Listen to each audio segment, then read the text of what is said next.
शहर में गुजरे हैं यादों के लम्हे.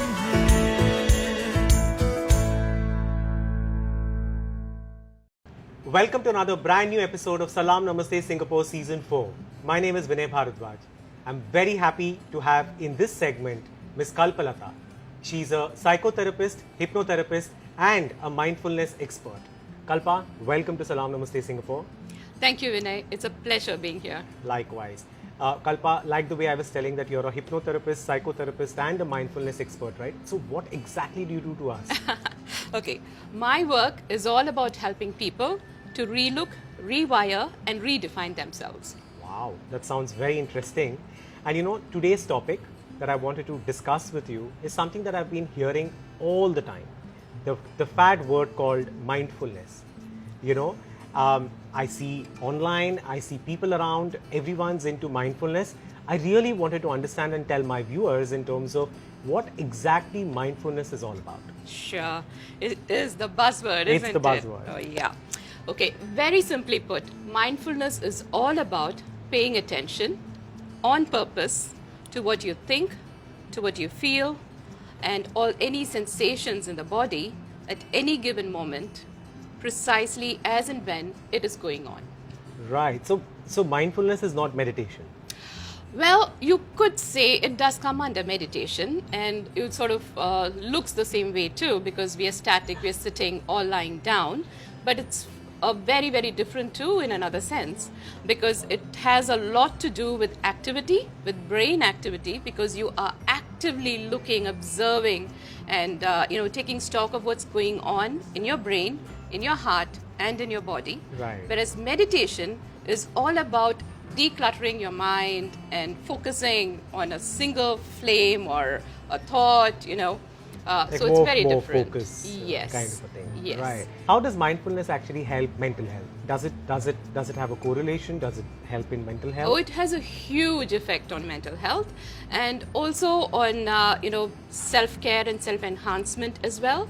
Because think of mental health. When you don't realize what you're doing, when you lose yourself in your thoughts or emotions for that matter, and you're far gone into that mental health issue before you even realize you need help. Right. So with mindfulness, you get to catch it very early on, and you can also you can sort of balance and bring your emotions to a baseline. And that's a lot of scientific evidence on how mindfulness actually does it in your brain. It rewires your brain. So Right. it's very, very helpful. And for common people, there is meditation classes, there is yoga, there is gym, and we know that we go for counseling sessions and stuff. So if we have to take up mindfulness courses or classes rather, how does it work? Okay, the best way to do it is not a random class here or there. There is an 8-week course that I conduct through Kalm Wellness Center. And what happens is you go through 8 weeks, one session a week of mindfulness, and you slowly learn step by step. You build up on your mindful habits. Right. And that actually is evidence that it has a huge effect on the neuroplasticity of your brain, meaning it can basically rewire your brain. It brings down your stress response and increases your calm response as well. Does it help increase productivity and creativity? Oh, hugely, hugely. Because when you are more in your baseline, even if you get angry, it's not to say that you're going to become a yogi after 8 weeks, don't take me wrong. But what happens is even if you do get disturbed or frustrated or flustered, it's easier to get back to your baseline. Right. And when you do that more and more, your brain is at its highest productive state. So you get more creative, you get more, you're able to concentrate more, and you also develop a lot of compassion for your own self and for others. So this will definitely help all the corporate people where we are juggling between 9 to 5 jobs, stress, anxiety. So this is a great one to actually take up. It does wonders. Right. In fact, in a corporate environment, it teaches you to be compassionate to your own self, because we're all beating ourselves, right? It's a rat race, so to speak. So it helps you to be more understanding and compassionate in a team, to your own self, and to be very mindful of whatever you're doing at that point. So that is a huge plus. Lovely. So now how can my viewers get in touch with you if they want to take up this mindfulness workshop? Oh, you can reach out to Calm Wellness Center through Instagram, through my email, or you can just send a text to +65 8133 4495. People in Singapore, I'm sure, can have physical sessions, but what about people outside? Oh, we offer mindfulness courses. The 8-week course is offered online as well. And don't worry, there's no reduction in an effort or effect of the course itself. So it's the same whether you do it in person or online. That's lovely. That's fantastic information, and I kind of learned what mindfulness is today, and I'm sure I would want to explore that side of me through taking this workshop to kind of see how is it going to rewire my brain. So thank you for educating us, and thank you for coming on the show. My pleasure. Thank you so much. What we learned today is about mindfulness. What does it mean? How does it help us? So basically what Kalpa told us is mindfulness is all about increasing productivity, increasing creativity, and helps us deal with stress and anxiety in a better way. So that was great information. Reach out to her if you need more information on mindfulness and all the workshops that she conducts. That's it in this segment. You don't go anywhere. You're watching Salaam Namaste Singapore Season 4. We're going to be right back.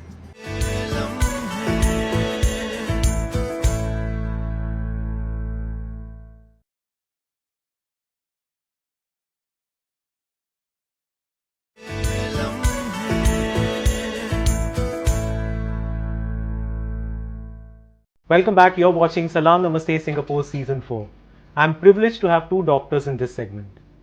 Thoracic surgeon Dr. Anis and cardiologist Dr. Devinder, who's going to be shedding some light about things that affect both lung and heart. Dr. Anis, Dr. Devinder, welcome to Salaam Namaste again. Thank you. Thank you. Happy to have you both together.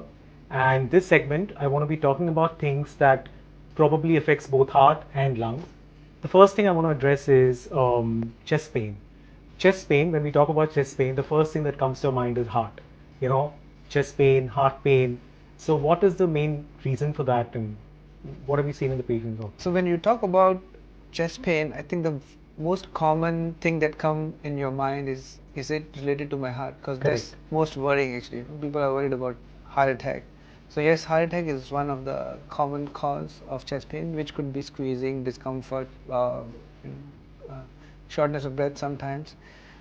But heart attack is not the only cause of pain arising from chest.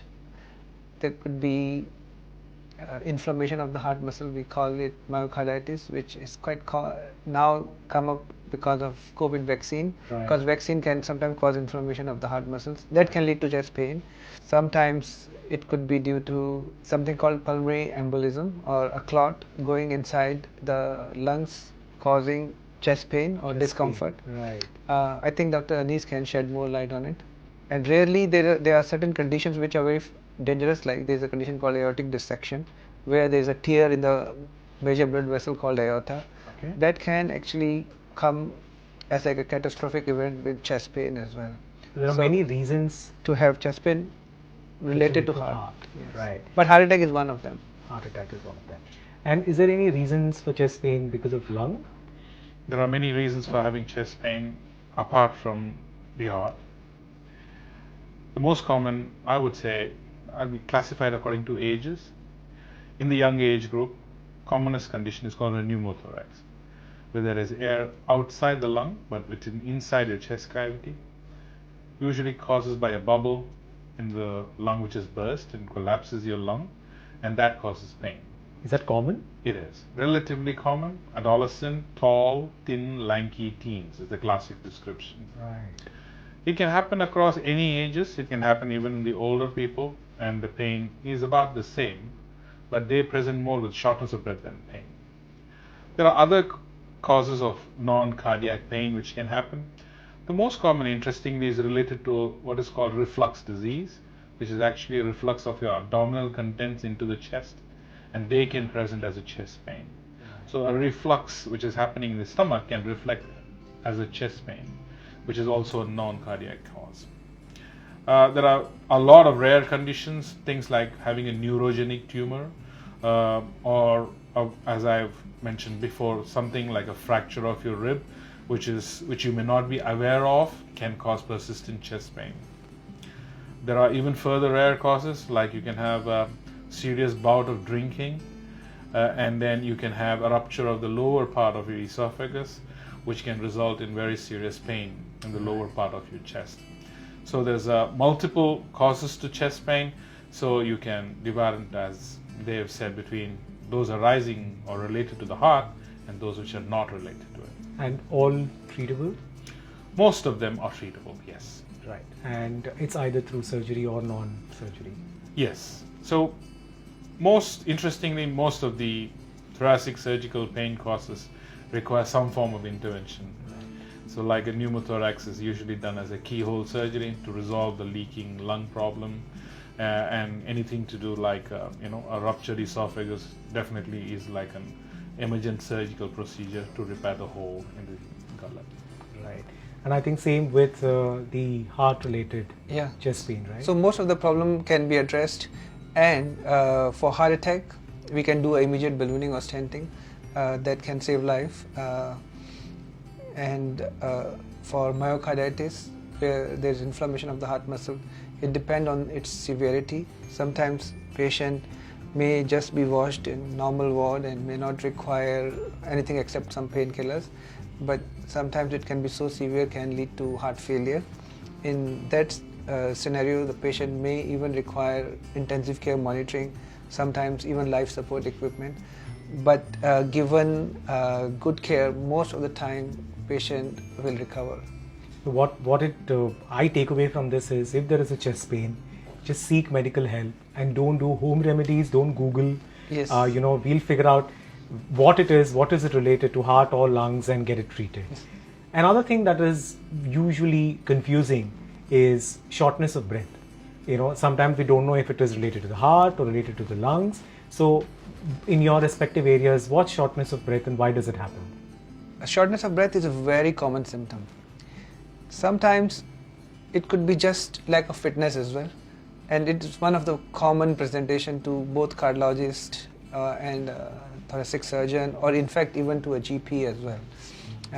If you talk about cardiac causes, shortness of breath could be a presentation for even a heart attack or blockage in your heart arteries, that instead of presenting as chest discomfort may present as shortness of breath or uneasiness. Sometimes a weak heart, which could result from even previous heart problem, when heart is not pumping adequately, can lead to shortness of breath, tiredness, easy fatigability. Shortness of breath can also sometimes results from your right side of the heart getting affected because of lung causes, also causing shortness of breath.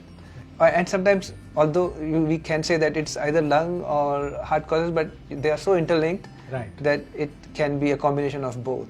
Right. So it is one of the reasons for you to be very careful and seek medical help, basically. Correct. And does it, if at all you have shortness of breath one time, is it still alarming, or does it need to? So it depends on how serious it is. So let's say if you run, if you're running 2 or 3 kilometers, and if you feel short of breath, that's not unusual because you are doing physical activity. But if you're feeling short of breath, talking which you never felt before, or if you can't sleep because of shortness of breath, or you feel like drowning when you lie down, these are very serious signs, and you should seek medical help immediately. Right. And shortness of breath regards to lungs. So what are the things that you have seen in your career? Mine is much more simpler than the heart. So the shortness of breath symptoms, although may be caused by the heart, the predominant organ which reflects it is the lungs. So I would say if you run after a girl for 3 kilometers and then say, you take my breath away, is different from sitting across a table and telling the girl, you take my breath away. So there are two different things. One epitomizes what effort your lung has taken to reach that status of tiredness, versus one which has never been stressed but gets tired often. Most common condition for a lung to present with that is called emphysema, which is usually related to smokers, where their lobes are destroyed, the elasticity is gone, and then they have what we call swollen lungs, which is basically non-functioning lungs which are overinflated, and they don't allow the good lung to function. So they present with shortness of breath. So, and also sometimes you can have shortness of breath by flooding of the lungs with water, which can be actually interrelated to the cardiac heart. So if there's a heart failure, the lungs can be flooded with water and the patient can present with shortness of breath. Right. The other condition which is also valid in present day COVID condition is that when a lung gets infected, it starts to weep. In a common man's term, it lets the water flow into the chest cavity. It accumulates as a fluid. We call it effusion technically. You can call it water inside the chest but outside the lung. So that also can present as shortness of breath. Interesting. So it can be many reasons Many across the reasons. board. Yes. So whatever the reason is, seeking medical help and getting it checked early is very, very important. Thank you. That was very informative. To know about chest pain, to know about shortness of breath, I'm sure my viewers take a lot from this. Thank you, Dr. Anis, Dr. Devinder, to come on the show. And Thank you. Thank you very much. pleasure having you. That's it in this segment. This was very informative to know what causes chest pain, what causes shortness of breath, and how heart and lungs both are extremely important in terms of these conditions. I'll be back again with another interesting segment. You don't go anywhere. You're watching Salaam Namaste Singapore Season 4. By the way, if you want to reach out to Dr. Devinder or Dr. Anis, below are their contact details. You don't go anywhere. I'll be right back.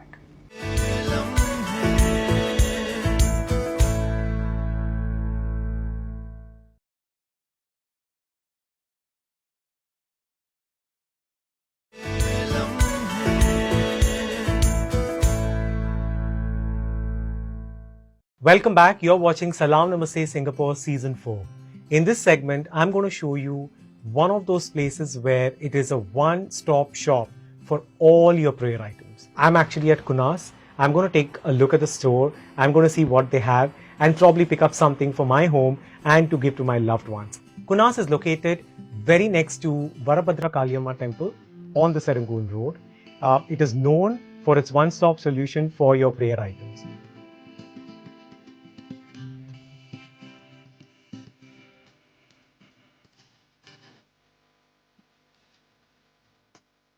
Kunas has amazing collection of variety of photographs, variety of idols, diyas, lamps, you name it for any of your prayer items, they have it. They also have some very interesting items like instruments and weapons of gods. So they have that if you want to pray for that at home. And again, you know, because Hindu mythology has various gods and we have many festivals and occasions throughout the year. You know, from your Dashera to Diwali to Sankranti to Pongal to Ugadi, anything that you name it across the clock, you would need some items for your prayers.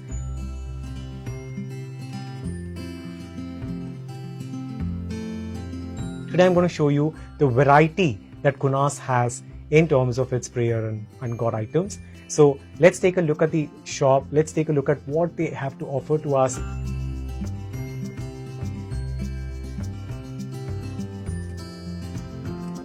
The aroma when you walk into the store is very nice. It's got that very calm, composed kind of an environment. So when you walk in, you already feel that you're walking into a very holy place. Being right next to the temple, it's got that aura and charm, I guess. So, and when I'm taking a stroll through the shop, I could see many interesting stuff. And my idea was, if I want to gift somebody for their housewarming, if I want to gift somebody who is, moved into a new place, have some great occasions at home, I think I can come here, just pick up idols, pick up deities, pick up decorative items. And also what is interesting is they have these huge brass lamps, which is very beautiful, very artistic. They have brass and bronze items that you can decorate at your home. They have beautiful lamps that you can keep in your living rooms or smaller ones for your altars. And they have very different variety and designs of altars, from wooden altars to multiple colors to sizes. And you can, reach out to them and probably ask them to customize based on how you want your altar to be. So if you're looking for something heritage, if you're looking for something which is very contemporary yet culturally inclined, I think Kunas is the place because they have really good stuff. So guys, Kunas is located right next to Varabhadra Kaliamma temple, very close to the MRT station, very close to the bus stop. So any of your needs, walk over here, you will find this place being your one-stop solution for prayer items. They also have amla juices. I saw some very nice healthy drinks that you can take in order to improvise your health. So I think what it tells me is, from your ghee to oil to camphor to lamps to agarbattis to everything. So any celebrations, birth of a baby, getting engaged, getting married, Gunas is your one-stop shop. So that's it in this segment. I'm going to be back again with a very interesting segment. You're watching Salaam Namaste Singapore Season 4. My name is Vinay Bharadwaj.